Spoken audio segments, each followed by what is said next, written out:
বাংলাদেশে যে কত বড় একটা দুর্নীতি হচ্ছে আইটি সেক্টরে, মোবাইল সেক্টরে, আপনারা এখনো অবগত হন নাই বা এখনো সাধারণ পাবলিক বুঝতেছে না।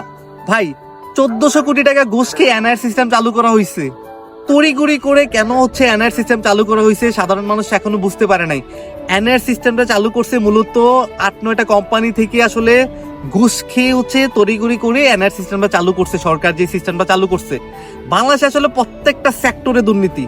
জুলাই পরবর্তী সরকার আসার পরে অনেক আশা ছিল, দেশ থেকে অনেক আশা ছিল ভাই, কিন্তু না, কোনো নেতা, কোনো উপদেষ্টা, কোনো আমলা আসলে সাধারণ মানুষের জন্য না।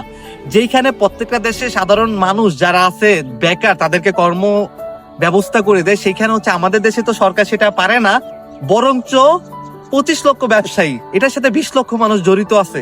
মানুষ এটা কর্ম করে খাচ্ছে, তাদের কর্মের জায়গাটা হচ্ছে ছিনাই নিচ্ছে, ধ্বংস করে দিচ্ছে সরকার।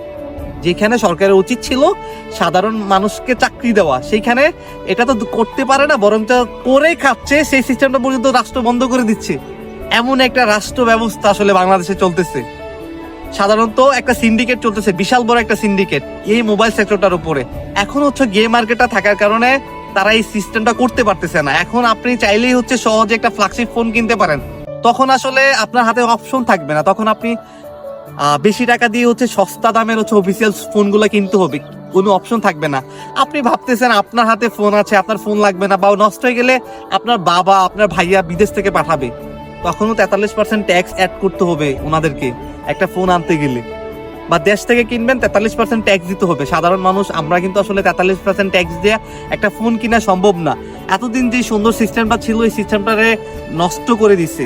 এই সিস্টেমটা আসলে, হ্যাঁ, এনআর সিস্টেম চালু করুক, ব্যবসায়ীরাও চাচ্ছে যে যদি সরকার মনে করে এটা ভালো, তবে অবশ্যই আর ট্যাক্সটা অবশ্যই হচ্ছে মিনিমাম করে দেওয়া হোক, 10 থেকে 15% করা হোক। আর এনআর সিস্টেমটা এটা ফালতু একটা সিস্টেম ভাই। এটা যেটা চালু করছে কোন রকম পরীক্ষা ছাড়া, তড়িঘড়ি করে এত বড় একটা প্রকল্প কিভাবে বাস্তবায়ন করে, কত পরিমাণ ঘুষ খেলে, কি পরিমাণ টাকা খেলে মানুষ এই তো বড় দুর্নীতি করতে পারে। আসলে বাংলাদেশ থেকে আসলে দুর্নীতি কখনোই যাবে না।